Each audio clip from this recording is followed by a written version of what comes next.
Computer control প্রথমে দিতে হবে, তারপরে টার্বো। টার্বো, এটা টার্বো আমি দেখাচ্ছি পরে।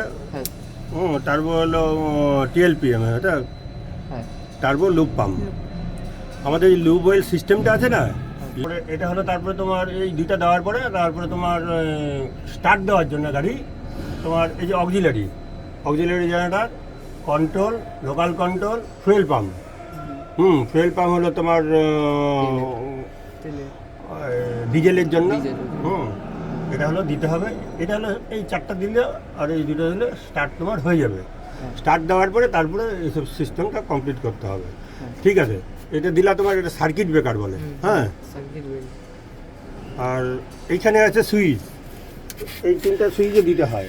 হ্যাঁ, ইঞ্জিন রান এটা পরে তোমার এই যে তোমার দেখালাম এই চারটা সার্কিট ব্রেকার প্রথমে, চারটা দুইটা ছয়টা গাড়ি স্টার্ট হওয়ার পরে, তারপরে স্টার্ট হওয়ার পরে এটা তোমার এটা